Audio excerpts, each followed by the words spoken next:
problem for Baghdad's self-proclaimed mayor, or vizier, as Mohammed Zubaydi prefers to call himself. The method of his election is unclear. What he will do first is unclear. Whether he has the support of the Americans is unclear.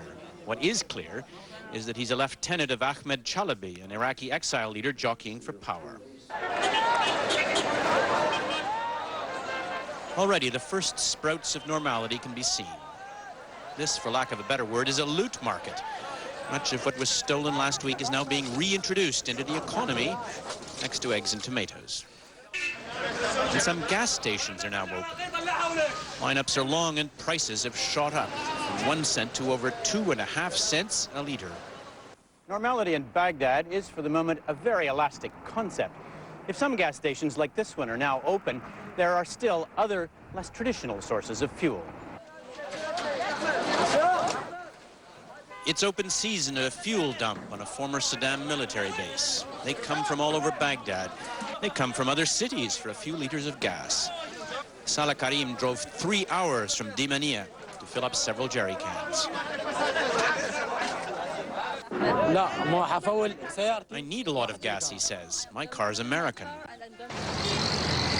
American soldiers keep the traffic flowing smoothly past the looters. There's a lot more of them and a lot few of us, and it's just the oil tank. And really our job is to guard this oil rig right here. What he's referring to is one of Baghdad's main power stations across the street. There's still no electricity in the city, but Americans and Iraqis are working overtime to correct that. Meanwhile, the gas keeps flowing in cans and buckets. We're not doing any other looting, several people said. It's against Islamic rules, but this is necessary. And besides, it's our oil. Ron Murray, CBC News, Baghdad. Health lab, urgent hand-scrawled warnings on the gate. Pollution, biohazard, danger. In the courtyard, vials, syringes and papers strewn around by looters. At first, Dr. Raja Alat gave alarming warnings of looted viruses, like AIDS, cholera, black fever, polio and hepatitis, she said. But Alak is a chemist, and later the lab's biologist came out to correct her, saying they don't have AIDS or cholera or black fever, but they were concerned about the following. Polio virus, hepatitis A virus, hepatitis C virus, hepatitis B virus, hepatitis D virus. All of these viruses could spread in our population. And what we are doing for many years, for maybe 40 years, will go to be zero. The lab was looted last week, and the director has been calling for U.S. military protection, which finally turned up today, and along with it, a special task force. We're here to find signs of weapons of mass destruction. Colonel Allison and his team donned gloves and protective boots. They did a survey. Their conclusion? This is a facility very similar to our Center for Disease Control in Atlanta. They do all of the analysis of blood work and diseases of people around Iraq. They bring it here to test it. Indeed, over the years, this facility had been surveyed by UN weapons inspectors. This task force pulled out, saying it hadn't found anything that you wouldn't find in any public health and research lab anywhere in the world. There are 4 of these special scout teams scouring Iraq for weapons of mass destruction. This one has inspected 15 sites, and so far it says it's found no smoking gun, no evidence of chemical, nuclear or biological weapons capability. Just last week, they were called in to examine what the U.S. Army had told reporters might be 11 mobile chemical and biological weapons labs in the town of Karbala.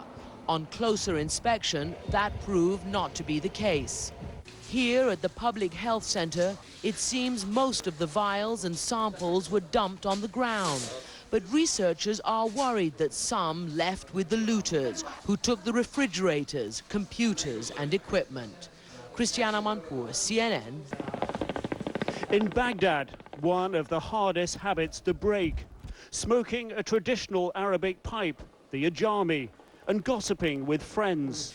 The weirdest rumor, says Walid, a storekeeper, is that Saddam and his sons went to Syria then Russia, then Britain.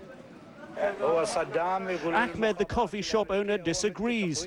Saddam is with American intelligence, CNN or CII, or whatever, he says. Rumours to be mulled over, muddled, extended and amplified. The Americans want our oil, he says, echoing Saddam Hussein's pre-war mantra. But that propaganda pales in comparison with the latest stories. I saw it with my own eyes, he says. The Americans opened the doors of the banks to let the thieves go in. Everyone around seems to agree. Another in the crowd, desperate to get his voice heard, shouts, "A Kuwaiti man with the Americans opened the safe in the bank." With little access to hard information and used to a regular diet of propaganda from the former government's radio and television services, people here appear to be filling the information vacuum now with fears rather than fact. In a more upscale neighborhood where some normality is returning to the streets, those fears fan discontent. The Americans want the chaos here to continue, he says, so we can't govern ourselves, and they can justify their occupation. But that isn't all to this particular rumor. Saddam Hussein has been collaborating with the US since 1963, Akil, a businessman, says. It's all a game to destroy the Arabs to benefit Israel. Saddam is in Washington with Bush, adds Bassem. It's all a game. Amidst the anger and frustration, though, the knowledge that good information is missing. We hear that the Americans want to destroy Iraq, says Hussein, a civil engineer. We want the Americans to prove to us this is not true. Perhaps Carpenter Hafez has the attitude most in the West want to hear. We don't care where Saddam is. All we are concerned about is the future of our country, electricity and water. For now, however, in the absence of hard facts, Hafez and those like him seem to be in the minority. Nick Robertson, CNN, Baghdad. And in this chaotic city, this can be the end result. Thousands of people crowding into an underpass because someone believes they've heard voices from inside the walls. And with expectation building, we were cheered on to witness the event. These men are trying to force their way into a service duct, convinced they'll find missing prisoners inside. In Baghdad, most people believe there are underground prisons that have yet to be found, and the suggestion that one has been discovered can cause mass hysteria. There are people in there, they were shouting, "Freedom, get inside."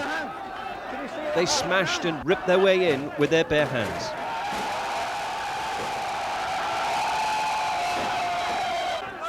ITV News cameraman Brad Vincent was lifted up by the crowd, so eager were they to share the moment.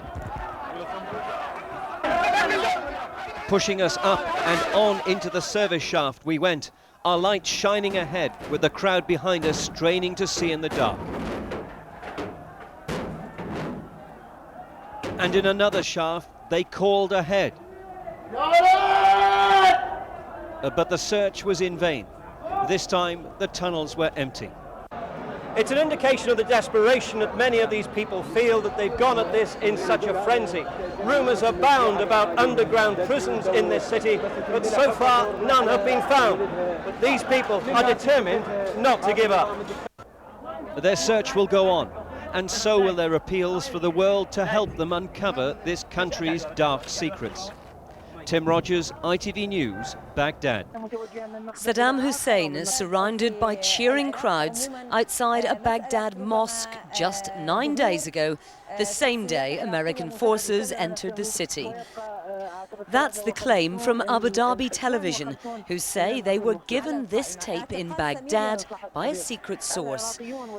US officials in Washington are currently examining the tape to see if they can determine if this man is Saddam. He's notorious for using doubles. These pictures of Saddam standing on the bonnet of a white car corroborate what I was told when I visited this site yesterday. Local people said that Saddam came around midday, just hours before the American troops arrived. The man beside him, wearing the beige suit, is said to be his younger son, Usay. The crowd cheer, "With our blood and our souls, we redeem you, O Saddam." A few hours later, blood was spilt on this spot. The Americans met heavy resistance at the mosque. One Marine was killed, 20 injured. Today, inside the same mosque, at the first Friday prayers since the tanks rolled in, a Muslim cleric said the US had invaded to defend Israel.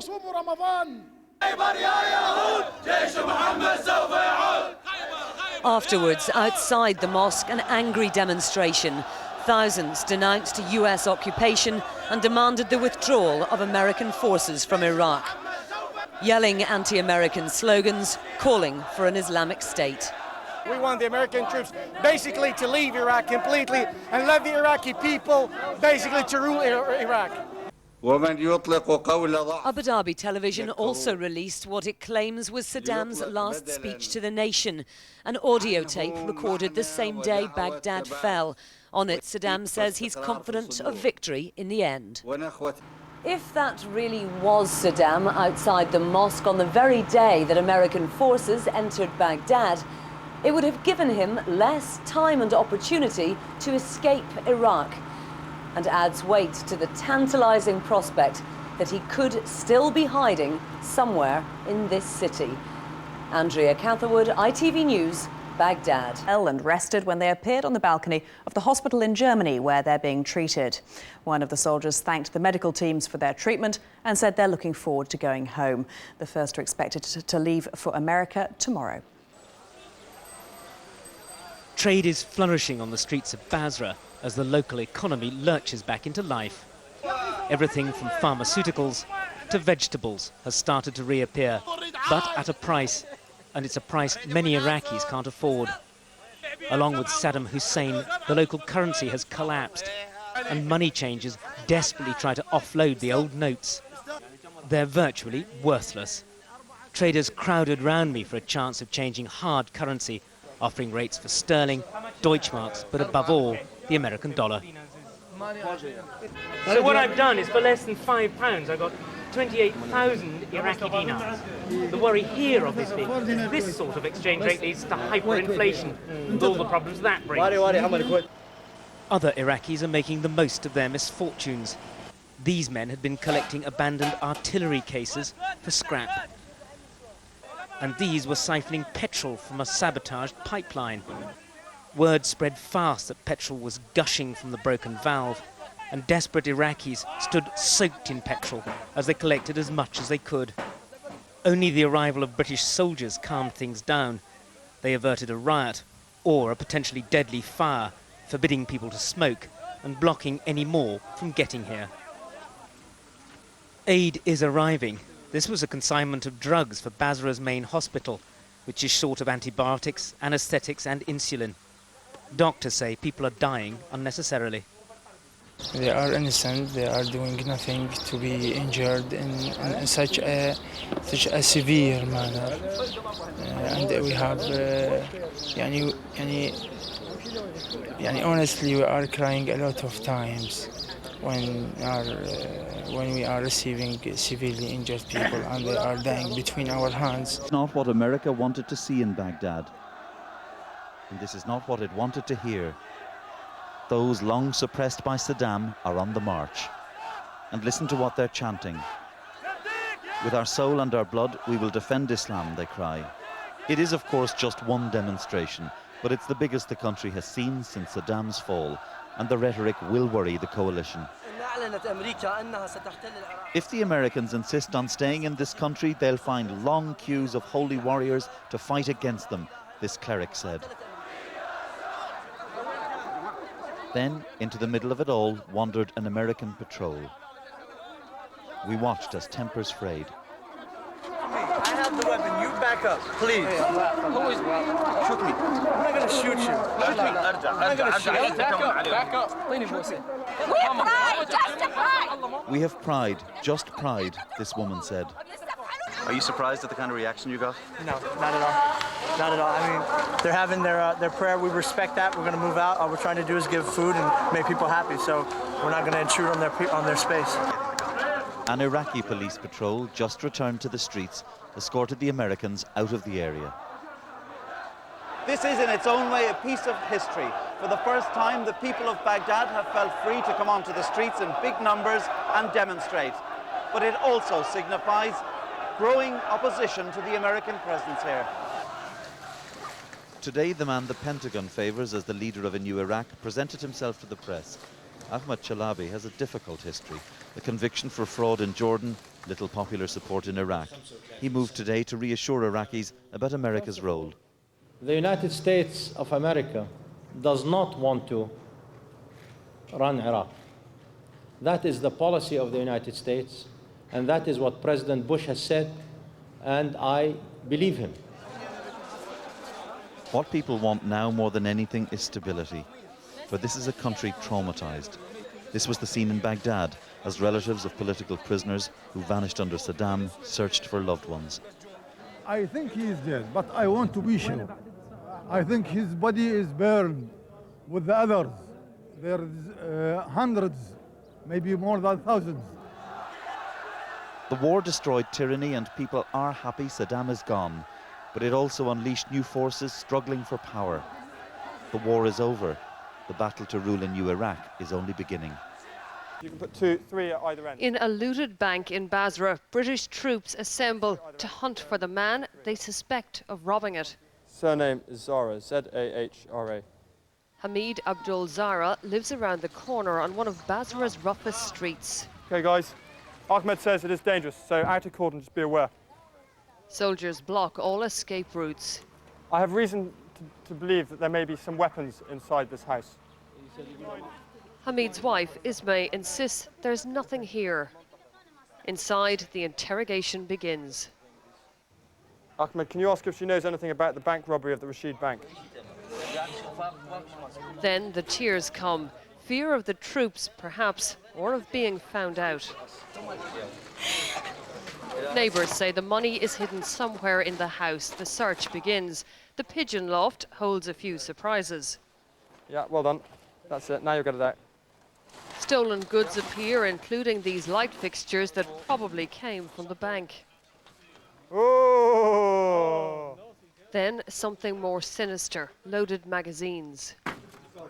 Well, the search is still going on here. The wanted man himself is not at home. But this is about far more than tracking down one suspect. The idea is to send a very clear message to these streets that British troops are serious about tackling crime, and anybody suspected of looting will be tracked down.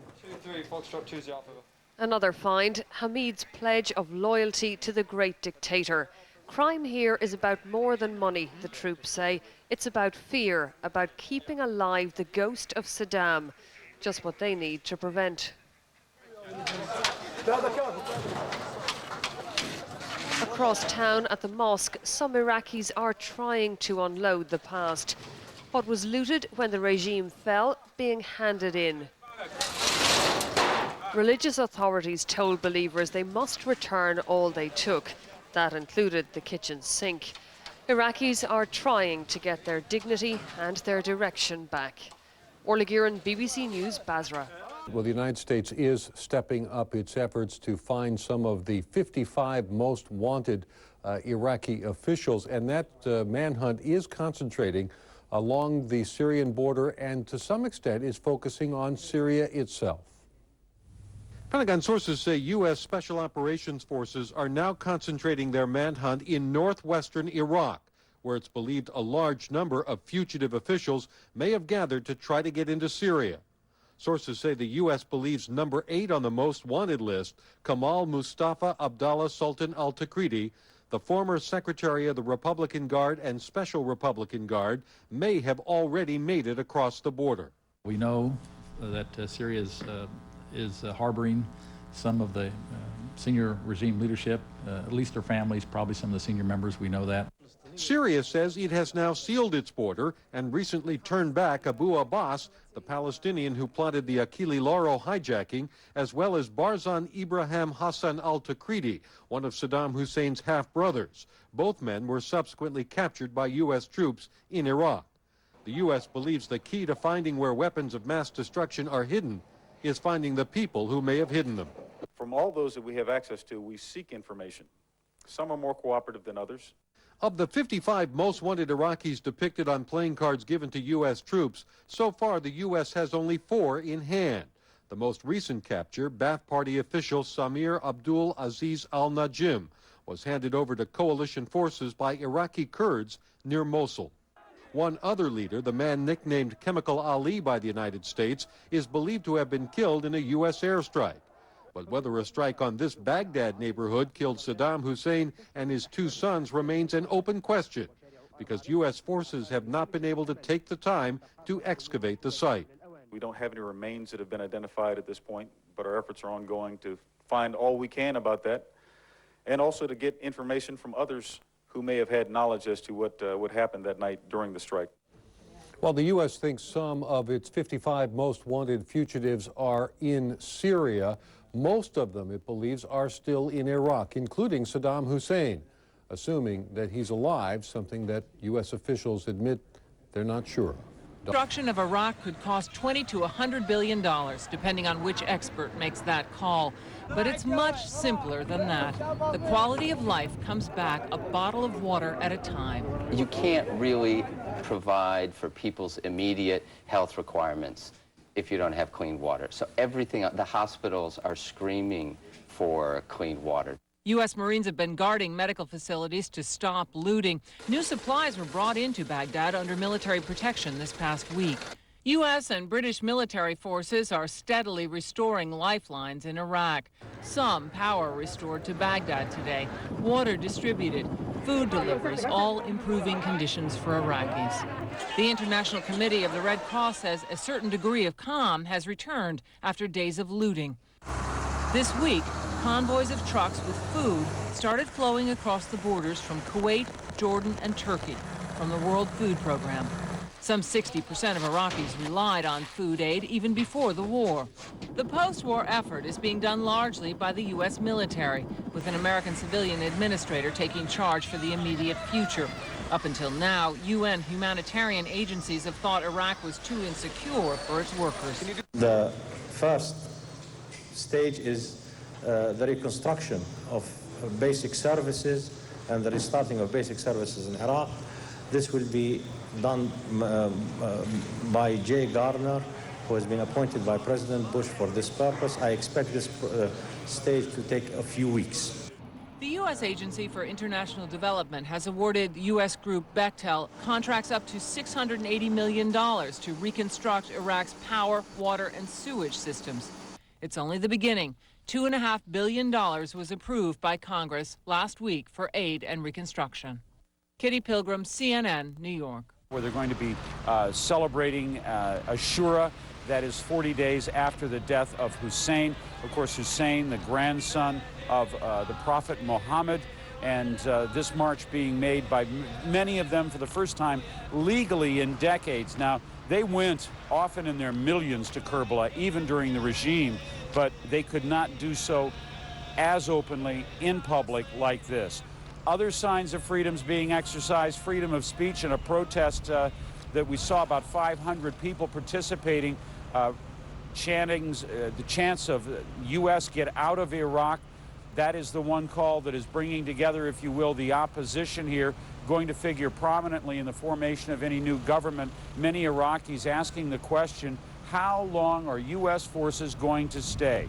They have been subjected to literally months and months of rumors that the U.S. was coming in as an occupying force, coming in to take over their resources, their oil resources, and the most dire consequences would result for them. As a result of all of that, there's a lot of uncertainty. They clearly do not trust the U.S. They clearly believe that at some point the U.S. is going to have to get out, and they want to be on their own. At the same time, many